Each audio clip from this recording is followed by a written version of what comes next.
Hello friends, welcome back to my channel. मैं हूं आपकी फ्रेंड वर्षा। फ्रेंड्स, आज के इस वीडियो में हम बीएड एंट्रेंस एग्जाम के हिंदी के प्रैक्टिस सेट के बारे में डिस्कस करेंगे। फ्रेंड्स, इस प्रैक्टिस सेट में हमने अनेक शब्दों के लिए एक शब्द जो कि बहुत ही एक्सपेक्टेड है और जो मोस्टली पूछे जाते हैं आपके एग्जाम में, हम उनको डिस्कस करेंगे। फ्रेंड्स, ये प्रीवियस ईयर का पेपर है, इससे आपकी प्रैक्टिस भी हो जाएगी। स्टार्टिंग के 17 क्वेश्चन हम ऑलरेडी डिस्कस कर चुके हैं। अगर आपने प्रीवियस वीडियो नहीं देखी है तो आप प्लीज उसको जरूर देखिएगा। यहाँ पर हम आज 18 क्वेश्चन से स्टार्ट करेंगे। और फ्रेंड्स, इससे रिलेटेड मैं आपके लिए एक मॉक टेस्ट भी प्रिपेयर करूंगी, जिसको मैं आपको नीचे कमेंट सेक्शन में या फिर मैं उसको डिस्क्रिप्शन बॉक्स में आपको दे दूंगी, तो आप वहां जाके भी उसको प्रैक्टिस कर सकते हैं। और आपका जो भी स्कोर हो, प्लीज कमेंट सेक्शन में जरूर बताइएगा कि आपने कितना स्कोर किया। इससे होगा कि आपकी प्रैक्टिस बनी रहेगी, क्योंकि हर जगह आप सिर्फ वही क्वेश्चन को सॉल्व करेंगे तो इससे क्या होगा, आपके माइंड में बने रहेंगे। साथ ही साथ मैं टाइम टाइम पर आपको टेलीग्राम पे भी उन्हीं क्वेश्चंस को प्रोवाइड करूंगी, क्योंकि ये क्वेश्चंस घुमा फिरा के हर बार यही आते हैं। क्योंकि मैं इतने क्वेश्चंस आपको करा दूंगी कि आपको अलग से और क्वेश्चंस पढ़ने की जरूरत नहीं होगी। तो आप टेलीग्राम ग्रुप पे मुझे फॉलो कीजिए, मेरे फेसबुक ग्रुप पे मुझे फॉलो कीजिए। सबका लिंक मैंने डिस्क्रिप्शन बॉक्स में दे दिया है, नहीं तो आप वहां पे सर्च भी कर सकते हैं। बीएड एंट्रेंस एग्जाम ब्रैकेट में लिखा होगा माई कॉमर्स इन्फो, आप वहां पर जाके वहां से फॉलो कर सकते हैं। तो चलिए फ्रेंड्स, आज की इस वीडियो को स्टार्ट करते हैं। फ्रेंड्स, आज की इस वीडियो में हम स्टार्ट करेंगे सौतेली माता के लिए प्रयुक्त शब्द, यानी कि जो सौतेली माता होती है उसके लिए कौन सा शब्द यूज किया जाता है। बिमाता, सुमाता, कुमाता या फिर जामाता। तो फ्रेंड्स, अगर हम यहाँ पे बात करें तो सौतेली माता के लिए जो हिंदी में शब्द यूज किया जाता है वो होता है बिमाता। जबकि फ्रेंड्स, कुमाता वो होती है जिसको बुरी माता कहा जाता है। जैसे कि हमने कहा है कि हाँ, माता कुमाता नहीं हो सकती, बेटा बुरा हो सकता है। तो इस तरह के आपने बहुत सारे लोग बोलते हैं, सुना होगा। तो बुरी माता को कुमाता कहा जाता है और जो सौतेली माता होती है उसको बोला जाता है बिमाता। तो यहाँ पे जो हमारा राइट आंसर होगा वो होगा ऑप्शन नंबर ए, बिमाता। नेक्स्ट क्वेश्चन पे आते हैं, जिसे जीता ना जा सके। विजित, अज्ञेय, अजय और दुर्जय। तो फ्रेंड्स, यहाँ पर हम बात कर रहे हैं जिसे जीता ना जा सके उसको क्या यूज करते हैं। तो फ्रेंड्स, जिसे जीता ना जा सके उसको बोलते हैं अजय। तो यहाँ पे ऑप्शन सी हमारा क्या हो जाएगा, राइट आंसर हो जाएगा। फ्रेंड्स, ये सारे आप सिर्फ इन्हीं को रिवाइज कर लेंगे तो आपको कहीं और से पढ़ने की जरूरत नहीं होगी, क्योंकि हम वो सारे आपको यहाँ पे कवर करा देंगे। नेक्स्ट है, जो इंद्रियों से परे हो उसे क्या कहते हैं। यानी कि इंद्रियों से परे का मतलब फ्रेंड्स ये है कि उसने अपनी इंद्रियों पे विजय प्राप्त कर ली है। अगणित, जितेंद्रिय, अगोचर या फिर अगम्य। तो फ्रेंड, जिसने अपनी इंद्रियों पर विजय प्राप्त कर ली है या फिर जो इंद्रियों से परे है उसको बोलते हैं जितेंद्रिय। तो फ्रेंड्स, यहाँ पे ऑप्शन बी राइट आंसर है। तो फ्रेंड्स, आप एक और चीज नोट कीजिए, वो मैंने आपको प्रीवियस वीडियो में भी बताई थी कि आप जो सेंटेंस गिवन होता है वहां से भी देख सकते हैं। देखिए फ्रेंड्स, यहाँ पे इंद्रियों से रिलेटेड पूछा जा रहा है, तो ना ऑप्शन ए में इंद्रिय से रिलेटेड कुछ है, ना सी में है, ना डी में है, जबकि यहाँ पे इंद्रिय लास्ट में दे रखा है।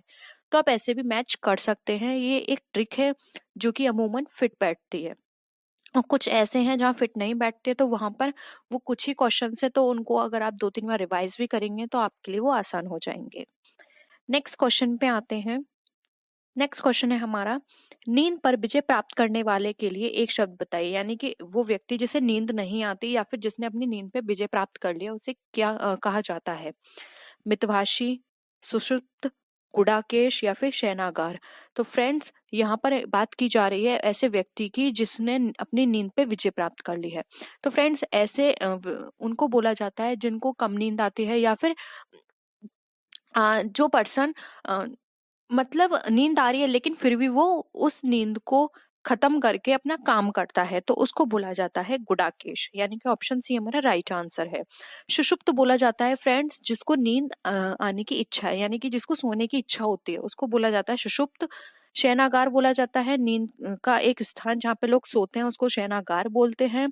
और मितभाषी होते हैं जो बहुत मीठा बोलते हैं, उनको बोला जाता है मितभाषी। तो यहाँ पे नींद पर विजय प्राप्त करने वाले का मतलब है गुडाकेश। तो यहाँ पे ऑप्शन सी हमारा क्या हो गया, राइट आंसर हो गया। नेक्स्ट क्वेश्चन पे आते हैं, कम बोलने वाले के लिए एक शब्द। यानी कि जो व्यक्ति कम बोलता है उसे क्या बोलते हैं। मितभाषी, वाचाल, चपल या मूर्ख। फ्रेंड्स आप एक चीज़ और नोट कीजिए, आपको जो भी यहाँ पे ऑप्शंस दिए जा रहे हैं, देखिए फ्रेंड्स एक ऑप्शन हमेशा ऐसा दिया हुआ है यहाँ पे जो उसके अपोजिट का होता है आंसर। जैसे कि फ्रेंड्स देखिए कम बोलने वाला, और जिस जो ज्यादा बोलता है उसको बोला जाता है वाचाल, यानी कि ये ऑप्शन कट गया। मूर्ख यानी कि जिसमें अकल ना हो वो मूर्ख, तो यहाँ पे इसका तो कोई मतलब ही नहीं है, ये भी कट गया। अब यहाँ पर ये बोल रहे हैं कम बोलने वाला, चपल भी एक तरह से वही होता है जो ज्यादा बोलता है। मितभाषी यानी कि कम बोलने वाला, तो यहाँ पे ऑप्शन ए हमारा क्या हो गया, राइट आंसर हो गया। फ्रेंड्स लास्ट में कमेंट करके बताइएगा कि आपके कितने क्वेश्चन जो है वो सही गए।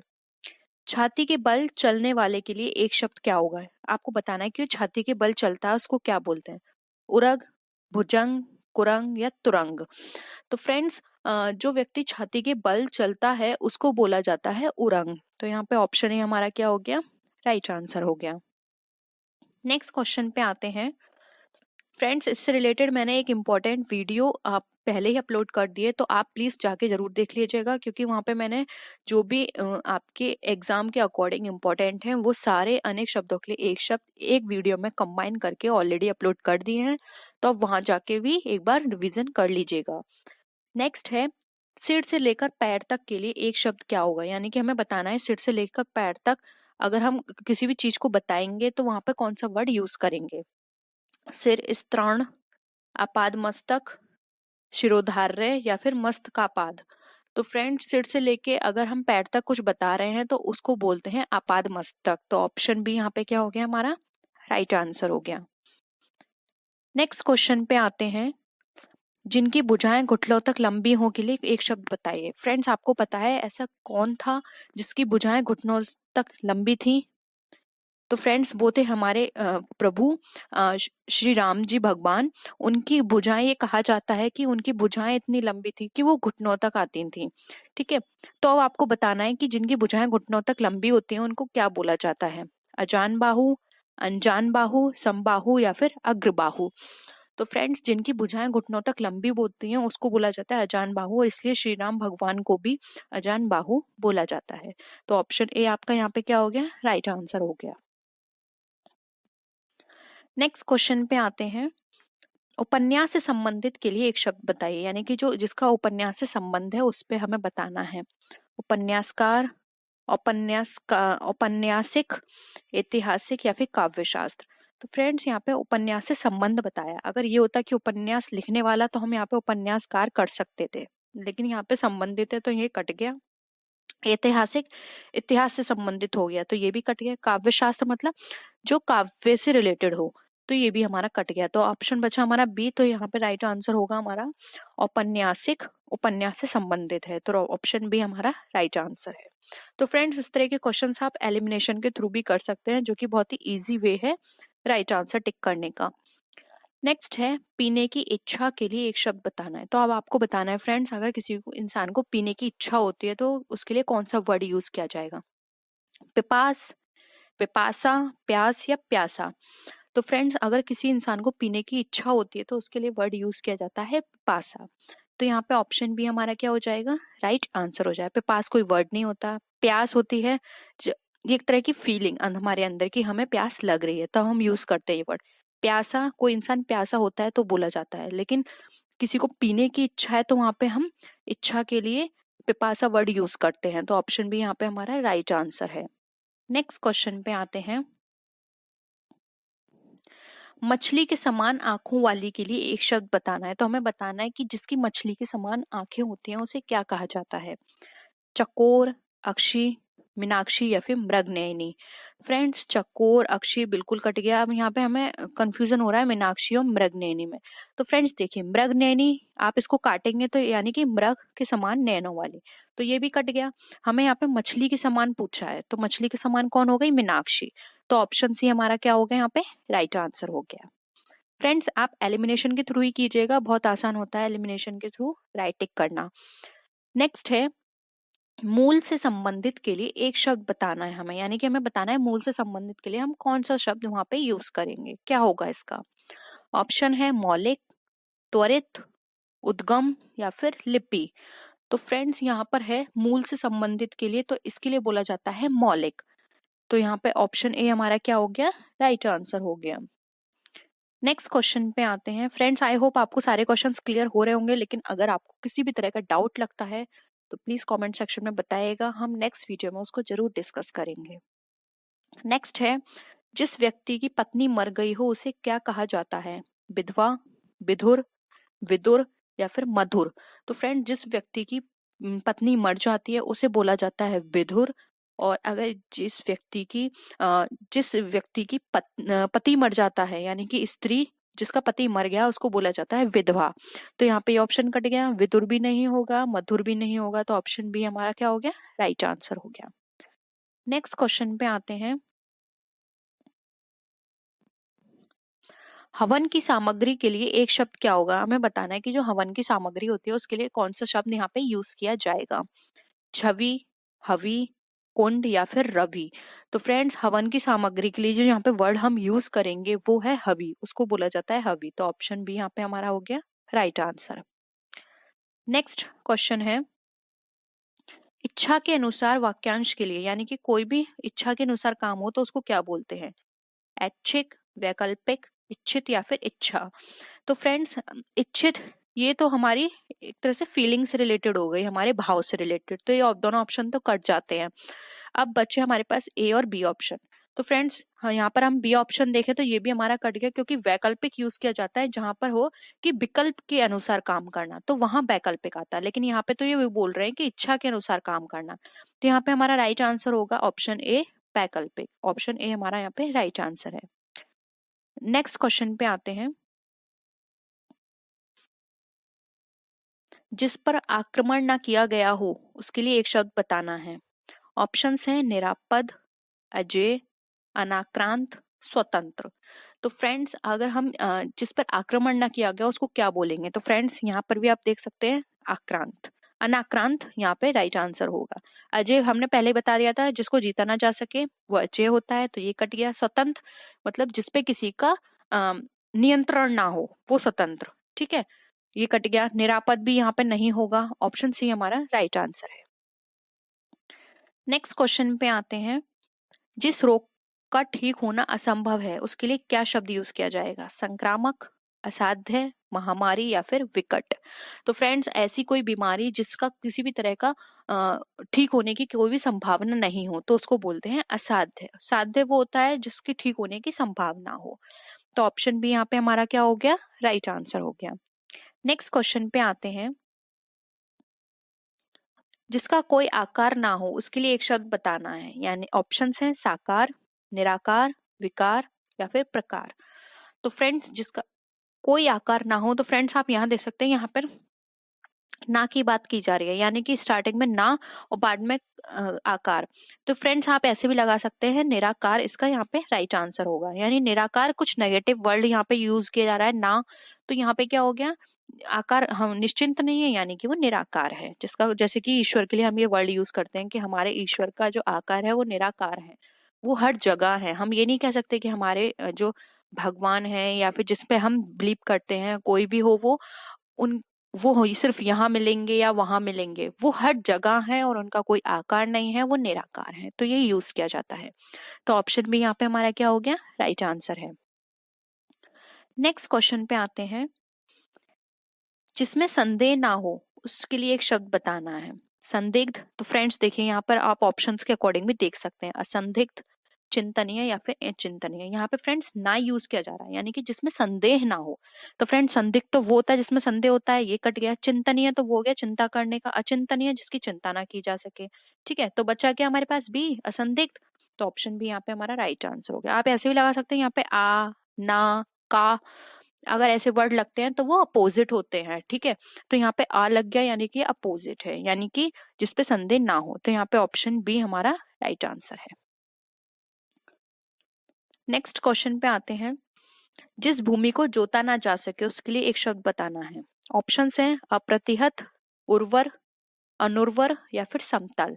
तो फ्रेंड्स यहाँ पर अगर हम बात करें कि जिस भूमि को जोता ना जा सके, तो फ्रेंड्स उर्वर की तो बात ही नहीं की जा रही। यहाँ पे हम मिट्टी की बात नहीं कर रहे, भूमि की बात कर रहे हैं, शक्ति की बात नहीं कर रहे कि भूमि की शक्ति कैसी है।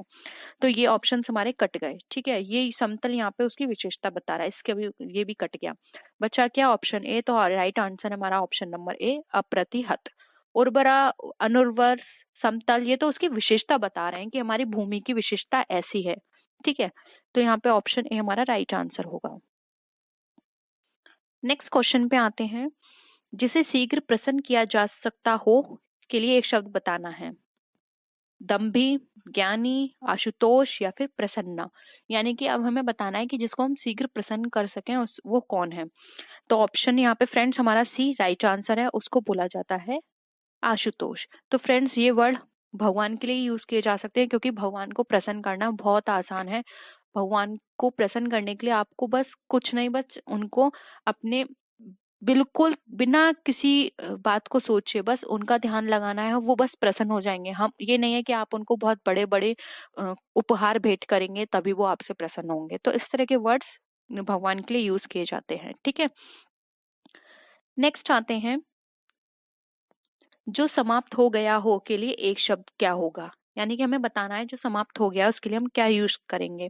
इतिश्री, श्री गणेश, आदि या फिर इत्यादि। तो फ्रेंड्स यहाँ पर बात की जा रही है कि जो समाप्त हो गया हो। तो फ्रेंड्स आदि तो हम तब यूज करते हैं जैसे कि कोई चीज होती है जो बहुत सारी होती है, तो हम वहां पे आदि लिख देते हैं, यानी कि इसी तरह के और लोग। इत्यादि में भी हम इसी तरह का काम करते हैं कि और भी इसी तरह के। श्री गणेश में जब कुछ आरंभ करना होता है। तो ये तीनों ऑप्शन कट गए, बचा हमारे पास इतिश्री। तो ऑप्शन ए हमारा यहाँ पे राइट आंसर होगा। नेक्स्ट क्वेश्चन पे आते हैं। जो लुप्त हो गया हो के लिए एक शब्द बताना है यहाँ पर हमें। विलुप्त, परोक्ष, अगोचर या फिर अदृश्य। तो यहाँ पे बताना है जो लुप्त हो गया है उसके लिए एक शब्द। तो फ्रेंड्स लुप्त हो गया है यानी कि वो विलुप्त है, तो ऑप्शन ए यहाँ पे हमारा राइट आंसर है। परोक्ष नहीं होगा, अगोचर नहीं होगा, अदृश्य मतलब जो दिखाई न दे। तो ये भी हमारा तीनों ऑप्शन कट जाते हैं। ऑप्शन ए हमारा राइट आंसर होगा। नेक्स्ट क्वेश्चन पे आते हैं। दूसरों से आगे बढ़ने की इच्छा के लिए एक शब्द बताना है। यानी कि हमें बताना है कि जो दूसरों से आगे बढ़ने की सोचे उसको क्या वर्ड यूज करेंगे। स्पर्धा, ईर्ष्या, क्रोध या द्वेष। तो फ्रेंड्स दूसरों से आगे बढ़ने का काम होता है स्पर्धा यानी कंपटीशन। जैसे कि आज के टाइम में हम सबको पता है कि जॉब लेने के लिए, कहीं भी एडमिशन लेने के लिए कंपटीशन बहुत बढ़ गया है। यानी कि हर कोई एक दूसरे से आगे बढ़ना चाहता है और वो इस हिसाब से मेहनत भी करता है। हम ये नहीं कह सकते कि आगे हम ऐसे ही बढ़ सकते हैं, हमें मेहनत करनी होगी तभी हम आगे बढ़ सकते हैं।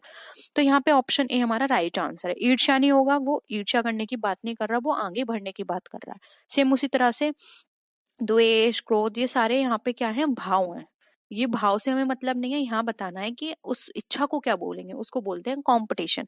हमको पता है कंपटीशन बहुत है तो हमें और ज्यादा मेहनत करनी है जिससे कि हम दूसरों से आगे बढ़ पाए। तो ऑप्शन ए यहाँ पे हमारा राइट आंसर होगा। नेक्स्ट क्वेश्चन पे आते हैं। वह स्त्री जो संतान उत्पन्न ना कर सके के लिए एक शब्द क्या होगा। यानी कि हमें बतानी है ऐसी स्त्री जो कि संतान उत्पन्न नहीं कर सकती उसके लिए क्या बोलेंगे। पुत्रहीना, खंडिता, परकिया या कि बंध्या। तो फ्रेंड्स ऐसी स्त्री जो कि बच्चे पैदा नहीं कर सकती है, संतान उत्पन्न नहीं कर सकती है, उसको बोला जाता है बंध्या। तो ऑप्शन डी यहाँ पे राइट आंसर होगा। नेक्स्ट है। हाथ में लेकर चलाया जाने वाला हथियार के लिए एक शब्द बताना है। अस्त्र, शस्त्र, गांडीव या फिर धनुष। तो फ्रेंड्स हाथ में लेकर एक हथियार चलाया जाता है उसको हम बोलते हैं शस्त्र। ठीक है, तो ऑप्शन बी यहाँ पे हमारा क्या हो गया, यहाँ पे हमारा राइट आंसर हो गया। तो फ्रेंड्स आज के लिए हम इतना ही रखते हैं।